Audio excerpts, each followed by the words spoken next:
बिहार की राजनीति में यात्राओं का दौर चल रहा है।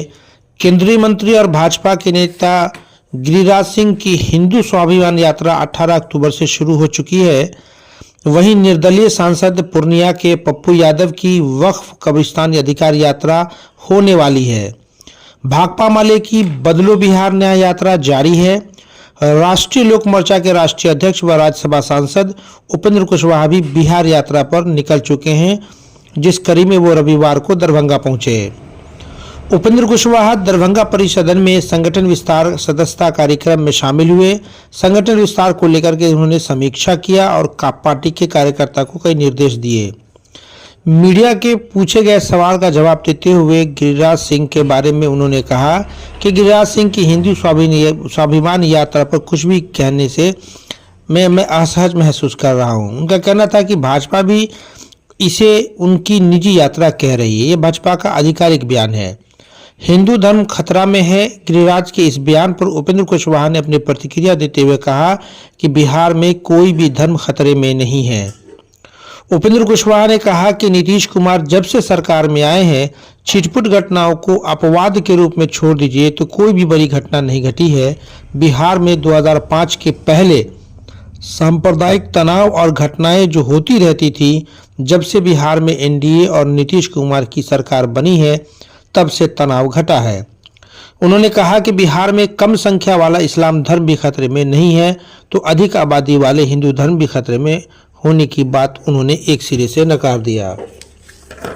वहीं उनसे जहरीली शराब कांड को लेकर के जब पूछा गया तो उन्होंने इस बात को माना कि बिहार में शराबबंदी 100% सफल नहीं है।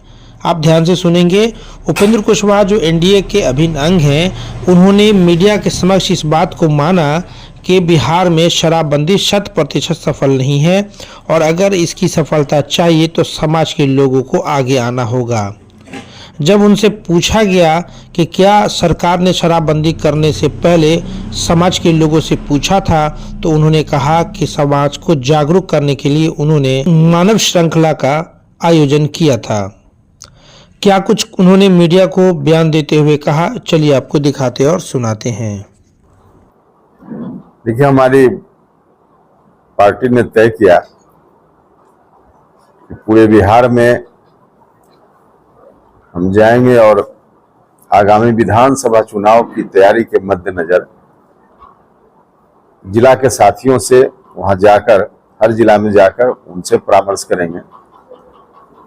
आवश्यकता अनुसार कहीं आम लोगों से भी मुलाकात करेंगे, एनडीए के अन्य साथियों से भी मुलाकात करेंगे और फिर विधानसभा चुनाव की रणनीति मजबूती से एनडीए की बने, इसके लिए फीडबैक इकट्ठा करेंगे। इसी क्रम में इस यात्रा को, क्योंकि बिहार भर की यात्रा है, तो बिहार यात्रा नाम दिया गया है और प्रथम चरण में शाहाबाद और सारण के इलाका में कार्यक्रम संपन्न हो चुका है कई जिलों का। दूसरे चरण में मुजफ्फरपुर थे हम, फिर मधुबनी रात में थे, आज दरभंगा में हैं। तो इसी क्रम में हमारी यहाँ उपस्थिति हुई है। आम लोगों से भी आग्रह हम करते हैं कि एक बार फिर से एनडीए की सरकार बिहार में बने, इसकी नितांत आवश्यकता है, क्योंकि राज्य की सरकार अच्छा काम कर रही है, भारत की सरकार भी अच्छा काम कर रही है। एक बार फिर मौका मिलेगा तो बिहार का जो विकास अभी चल रहा है और तेज गति से आगे बढ़ेगा। वरना, जो कि बिल्कुल संभव नहीं है, लेकिन फिर भी कल्पना करें कि 2005 के पहले वाले लोग अगर आ गए तो बिहार फिर बुरे दौर में चला जाएगा, क्योंकि उस समय जो स्थिति थी, हर तरह से बदतर स्थिति में बिहार जा रहा था, उससे बचाना। इसलिए सब लोगों से यही आग्रह है। और इस यात्रा के क्रम में हम अपनी पार्टी को विस्तार देना चाहते हैं राज्य के हर मतदान केंद्र तक, और इस दृष्टि से हमारा सदस्यता अभियान भी चल रहा है। तो समाज के सभी वर्ग के लोगों से कैसे लोग जुड़े पार्टी से, इसकी भी चर्चा हम साथियों से, अभी यहाँ के साथियों से भी हमने की है। इस अभियान को और आगे बढ़ाना है और हर व्यक्ति तक पार्टी को पहुंचाना है। कहां कौन सीट पर कौन पार्टी, यह तो चुनाव के कुछ पहले तय होगा। जहां हमारी पार्टी की ओर से उम्मीदवारी उस समय होगी, वहां मजबूती से हमारे लोग उसको जिताने का काम करेंगे। जहां एनडीए गठबंधन में दूसरे दल के भी उम्मीदवार होंगे, उनको भी हमारे लोग वहां तभी मजबूती से मदद कर पाएंगे जब हमारा संगठन वहां मजबूती से खड़ा रहेगा। तो इस दृष्टि से कोशिश हमारी है पार्टी को हर मतदान केंद्र तक पहुंचाने की। इस बीच अभी 2-3 दिन पहले से एक दुखद घटना, जो सारण के इलाका में जहरीली शराब के कारण बड़ी संख्या में लोगों की मौत हुई है। Doctor Nawaz dental, skin, hair and laser clinic Darbhanga. इस क्लिनिक में बाल झड़ना, डैंड्रफ, गंजापन, पिंपल, चेहरे पर झुर्रियां एवं दाग धब्बे, सफेद दाग के निशान, चोट के निशान, चेहरे पर कालापन सहित हेयर ट्रीटमेंट और दांतों का संपूर्ण इलाज होता है। हमारे 2 क्लिनिक है। पहला क्लिनिक नियर मिल्लत कॉलेज रहम खां दरभंगा और दूसरी clinic Gangwara near Mithila power mill Darbhanga. यह दुखद है, चिंता इस तरह की घटना हमें देती है।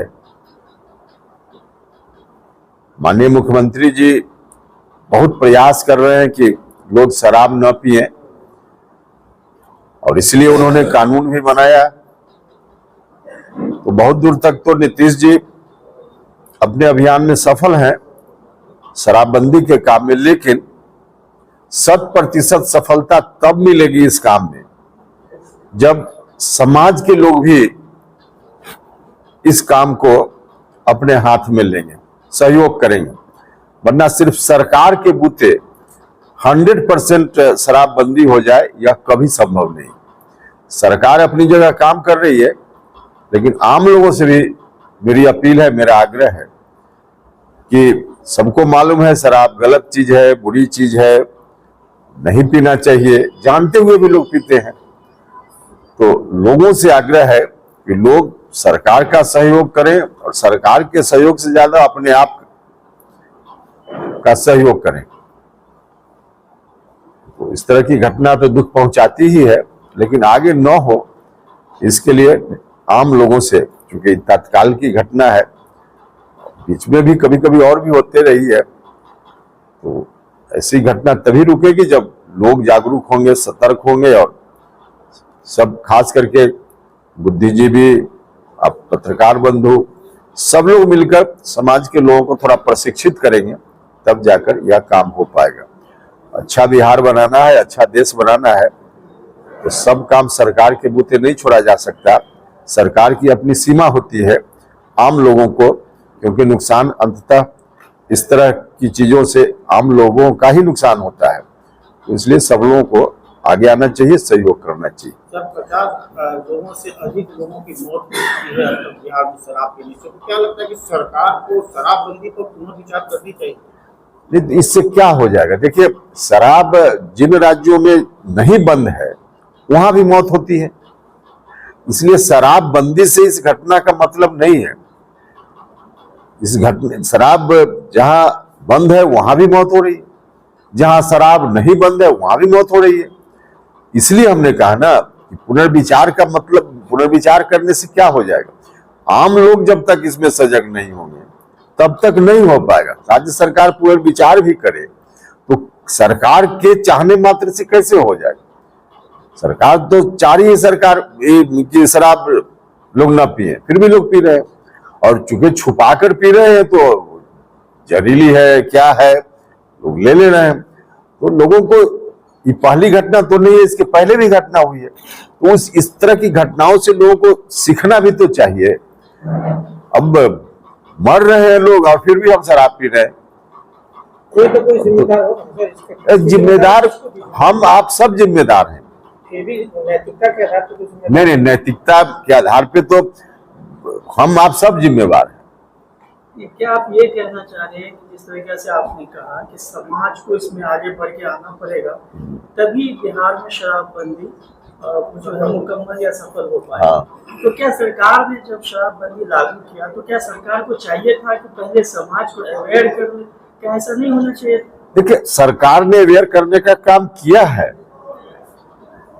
मुख्यमंत्री जी का अभियान उस समय शुरुआती दौर में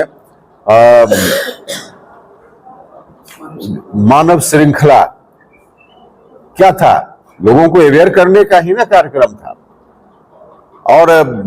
और भी दूसरे तरीका से। तो हाँ, कई तरीके से जो अभी भी चल रहा है।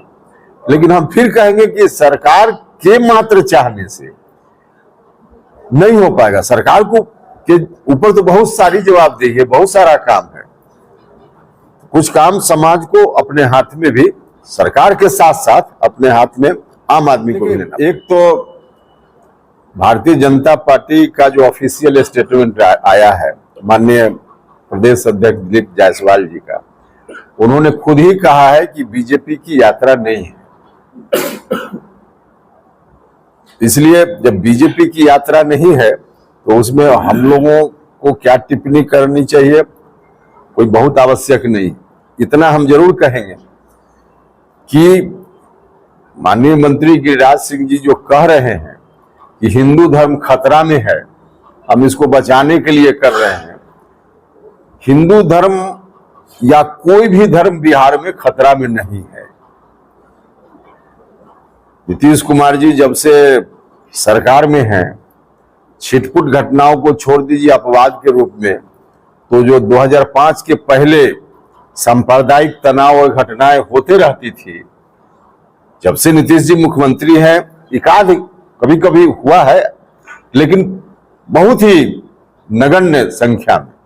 तो नीतीश जी के रहते हुए और एनडीए की सरकार के रहते हुए कोई धर्म, हिंदू तो बहुसंख्यक लोगों का धर्म है, इस्लाम धर्म भी खतरा में नहीं है। जो कम संख्या वाले लोग हैं धर्म मानने वाले, उनके सामने भी कोई खतरा नहीं। तो किसी धर्म के हिसाब से कोई खतरा नहीं है, तो फिर यह कहना कि हिंदू धर्म खतरा में है, हम इसलिए यात्रा कर रहे हैं, यह समझ ठीक नहीं।